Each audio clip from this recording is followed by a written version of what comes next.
भावी राजा परीक्षित है, जिनके निगाह में खूब काम करते नजर आएंगे, लेकिन तब पुण्य की कमी हो जाएगी, पता ही न लगे और ऐसा काम कर जाओगे काम फिट हो जाए, तब यज्ञ का फल मिलता है, इससे जीवन बनता है। देखा सेवरी ने चोरी चोरी साफ किया था महात्मा जी के आश्रम को, और रात में महात्मा जी ने जब देखा एक दिन तो कहा, वाह सेवरी, अपने पूरी तपस्या का आज मैं आपको फल देता हूं कि मुझको भगवान का दर्शन हो या ना हो, लेकिन मैं वादा करता हूं कि तुम्हारे पास भगवान स्वयं चल के आएंगे।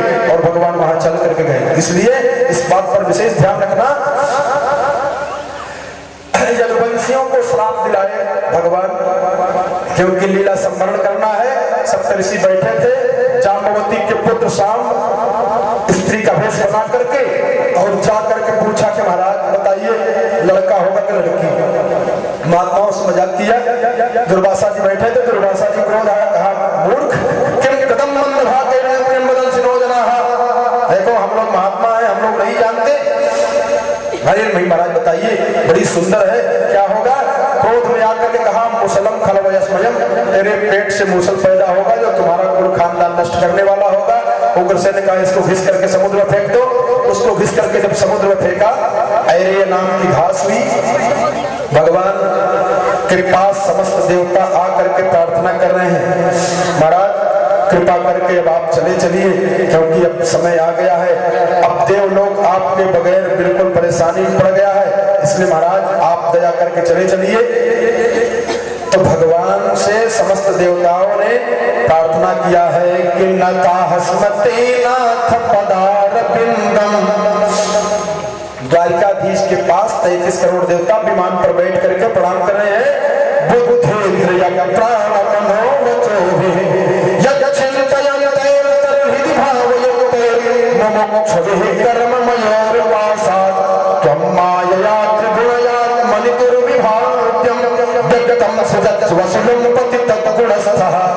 प्रार्थना किया कि अब इस धरा धाम पर पाप हट गया है, अब आप कृपा करके देवलोक में चलिए।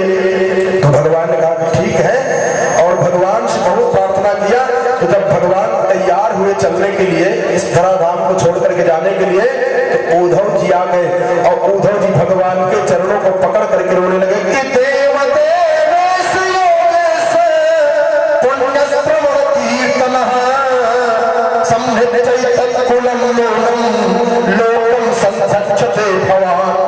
हमको भी साथ में लेते चलिए, हमको छोड़ के मत जाइए।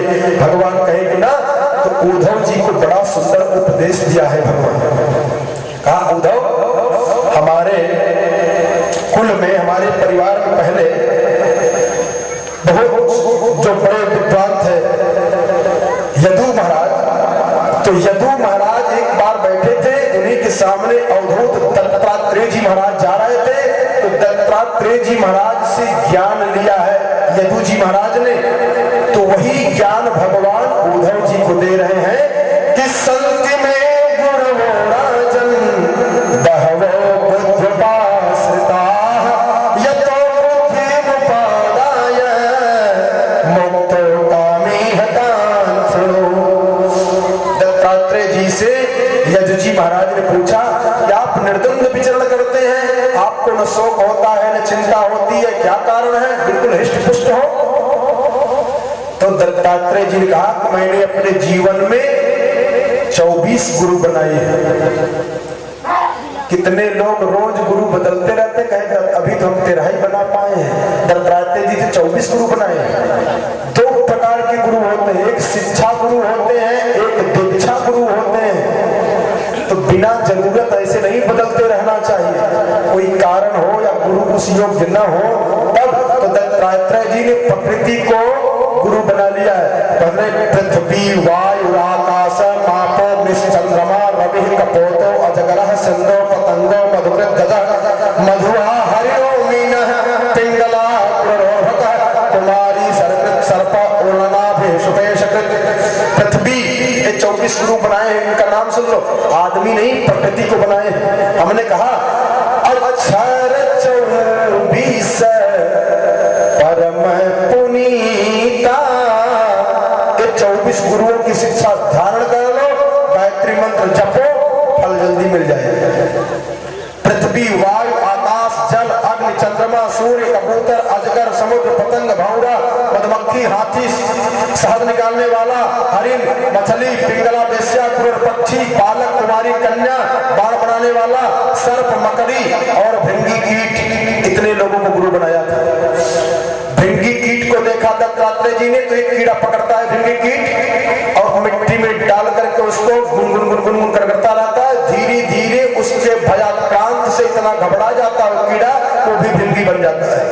तो दत्तात्रेय जी ने शिक्षा दिया कि अगर हम भी भगवान में चाहे भाए कुभाए अनख आलस हो, किसी भी प्रकार से आप बार बार भगवान का चिंतन करते रहेंगे तो भगवान का गुण आपके अंदर अपने आप आ जाएगा और आप देवता हो जाएंगे।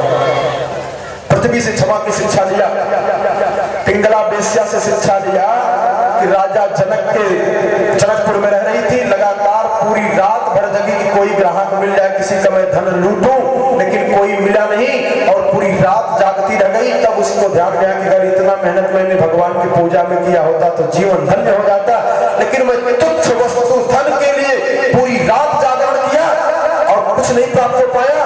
तो कहा आशा ही परमम दुखम नैराश्यम परमम सुखम, मैं आशा पे बैठी पूरा रात बिता दिया, अब कोई फंस जाए, अब कोई फंस जाए, फंसा नहीं, मैं पूरी रात जागती रह गई। उससे शिक्षा लिया बस केवल भगवान का मानना चाहिए और चक्कर में नहीं पड़ना चाहिए, ऐसे सबको बताए। इसके बाद बताते हैं कि नवगुरुओं की कथा को बताए, मधुमक्खी को देख करके विचार किया दत्तात्रेय जी महाराज की मधु बेचारी मधुमक्खी जो होते हैं वो समस्त पुष्पों के रस को ले आकर के एक जगह इकट्ठा करते हैं, शहद कर लेते हैं और उसी मधु के चक्कर में उनमें आग लगा दिया जाता है, उनके प्राण जाते हैं, मधु भी छीन लिया जाता है। इसलिए संपत्ति का संचय ज्यादा नहीं करना चाहिए। पूत सपूत धन का संचय, पूत कपूत धन का संचय, इससे शिक्षा लिया उन्होंने। और कहते हैं उन अवधूत जी महाराज ने मकड़ी से शिक्षा लिया, जैसे मकड़ी स्वयं जाला बनाती है, स्वयं ज्वाला को निगल जाती है, ऐसे परमात्मा संसार को बनाते हैं और अपने में विलीन कर लेते हैं, ऐसे उनसे शिक्षा लिया। लौकिक पारलौकिक भोगों की असारता का निरूपण किया कि कैसे लोक में परलोक में सब असार है। बद्ध मुक्त और भक्त जनों के लक्षण बताए, कौन सा जीव बद्ध हो जाता है, उबर नहीं पाता, कौन सा मुक्त हो जाता है और कौन से लोग खुल जाते हैं, इस बात को बताए।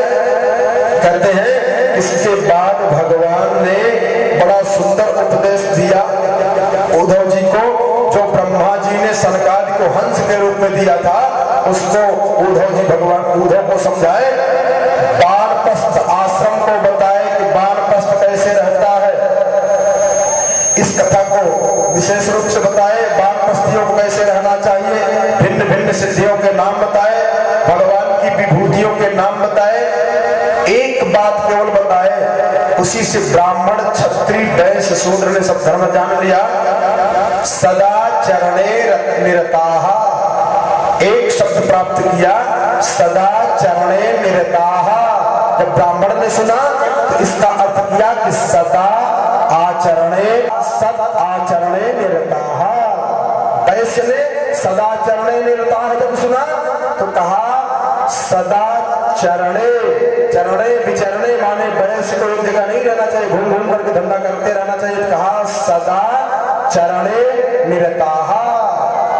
शूद्र ने जब सुना, निर्मल बुद्धि होती तो इतना सुंदर अर्थ होता है। शूद्र सुना इसी शब्द को सदा चरणे निरताः, तो शूद्र क्या अर्थ कर रहा है, कहा सदा चरणे निरताः। ब्राह्मण क्षत्रिय वैश्य के चरणों की सेवा करके जीविका चलाना ही हमारा धर्म है। इन चारों ने सुन करके एक शब्द को सुना, एक के चार अर्थ बने और वर्ण आश्रम का निरूपण हो गया। इसके बाद बताते हैं सबकी गति बताए और तब भगवान जाने का जब विचार बना रहे हैं तो कहते हैं उसके पहले इनको बड़ा सुंदर उपदेश दिया, बहुत सुंदर सुंदर उपदेश दिया, भक्ति का निरूपण किया, भागवत धर्मों का निरूपण किया।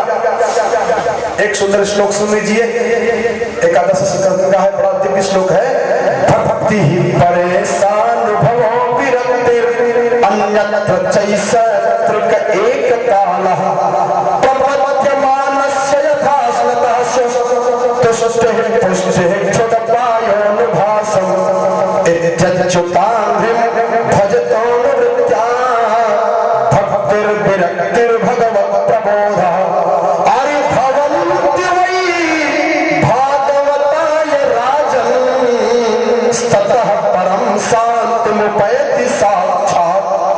बड़ा सुंदर भाव है ये। भक्ति ही परेशान भवो विरक्तिर। अपने जीवन में एक चीज उतार लो, क्या? भगवान की भक्ति। तो क्या होगा? जैसे भोजन करते समय भोजन के एक एक ग्रास यानी तीनों एक साथ हो जाएगा। भवन्ति वही भागवताय राजन ततः परम शांति मुपैति साक्षात। इस प्रकार से बताए और अंतिम में बता रहे हैं, बड़ा सुंदर बात है, इसको ध्यान से सुन लीजिए। भगवान बता रहे हैं भागवत धर्म के निरूपण में कि भवभयम अपहंतुम। जो गीता है ज्ञान सागर है, लेकिन भागवत जी अरे भवभयम अपहंतुम ज्ञान विज्ञान सारम निगम कृतजन भृंगवत भेद सारम अमृतम उदधितश्चापाय यद्भृत्यवर्गान् पुरुषं ऋषभमाद्यं कृष्ण संयम नतोऽस्मि। ये अमृत के समुद्र से मथ करके अमृत सार सर्वस्व है श्रीमद् भागवत। और कह रहे हैं कि निगम कृतवचन भृंगवत भेद सारम। जैसे भौरा समस्त पुष्प के रस को एकत्रित करता है तो मध बन जाता है, ऐसे यह श्रीमद् भागवत जो है ये समस्त वेद शास्त्र पुराणों का सार निचोड़ करके ये समझो साक्षात वही शहद ही है, पुष्पों का शहद में जो होता है वो समस्त वेद शास्त्र पुराणों का ये मुख है। और अमृत के सरोवर से मथ करके, जैसे दूध को मथानी से मथ करके और उसका घी निकाल लिया जाता है सार तत्व, ऐसे समस्त वेद शास्त्र पुराणों को मथ कर वेद व्यास महाराज ने श्रीमद् भागवत ज्ञान का प्रकाश कर दिया है। बोले वृंदावन बिहारी लाल की। भगवान आए द्वारिकापुरी में और अपने समस्त परिवार वालों से कहा, भैया देखो अब मैं जाने वाला हूं और ये समुद्र जो है बहुत जोर बढ़ेगा और सब डूब जाओगे, इसलिए आप लोग यहाँ से हट जाओ और चले जाओ। कहाँ? कहा प्रभासक क्षेत्र में। प्रभासक क्षेत्र में जब सब गए तो वही जो ब्राह्मणों के श्राप से शाम के गर्भ से पेट से मूसल निकला था उसी को घिस करके समुद्र में डाले थे। ऐरे नाम की घास हुई थी, उसी को जब पिया तो मदिरा की जैसा नशा हो गई और यदुवंशी आपस में लड़ गए। और ऐसे लड़े, एक ने कहा कि बलराम दादा ठीक है, एक ने कहा कृष्ण भगवान ठीक है, दोनों आपस में लड़ गए। और लड़ते लड़ते कहते हैं वही ऐरे नाम की घास उखाड़ करके भगवान मार दे एक दूसरे के ऊपर। इतनी जोर मार देते थे वो वज्र के जैसे गिरता था। राम नाम सत्य, सब मरते चले जा रहे हैं, इतना मर रहे सब के सब मर गए। कहते हैं तब बलराम जी ने जा करके यमुना जी में जल समाधि ले लिया समुद्र में। और इधर भगवान बैठे थे पीपल के पेड़ के नीचे, एक पैर पर एक पैर रख करके, बाएं पैर के ऊपर दायां पैर रख करके बैठे थे। तो जरा नाम का बहेलिया सोचा हिरन है, हरा हरा लग रहा है, उसने जो मूसल में थोड़ा सा बचा हुआ था भाग उसको फेंक दिए थे। उसी भाग को बाण की नोक बनाए थे और वो जरा नाम का बहेलिया दूर से भगवान के चरण को हिरन समझ करके बाण मार दिया। और जब बाण मारे तो भगवान ने पैर हटाया तो उसको समझ में आ गया, करे राम राम बहुत गड़बड़ हो गया, हमसे क्या करें। दौड़ करके आया वो जरा नाम का बहेलिया, भगवान के चरणों में गिर पड़ गया। अजानता कृतमिदं पापेन मधुसूदन छन्तमर्हसि पापस्य उत्तमस्मोकमेन घ। बार बार प्रणाम किया और आंख से अश्रुपात करने लगा। तो भगवान ने कहा कि माँ धैर्य त्वमुत्तिष्ठ, माँ नहीं धैर्य, बहेलिया तुम चिंता मत करो, रो मत, तुम उत्तिष्ठ, तुम उठ के खड़े हो जाओ। अरे आपने जो काम किया है मेरे मानसिक संकल्प है, क्योंकि मैं तुझको अपना बदला देना चाहता था। कुछ लोग कहते हैं कि ये अंगद है पूर्व जन्म के। कहा इत्यादिष्टो भगवता कृष्णेन इच्छा शरीरिणा। भगवान जब जाने लगे तो कहा महाराज खेल में नहीं, कहते थे बच्चे के पदे में कौन ठकुरी, भले आप भगवान है लेकिन हमारे पिताजी को मारे हैं तो उसका बदला हमको दिला दीजिए, मैं भक्त हूँ। तो इस बार बहेलिया बनकर के उन्होंने कहा, भगवान कह रहे हैं कि माँ धैर्य तुम उत्तिष्ठ।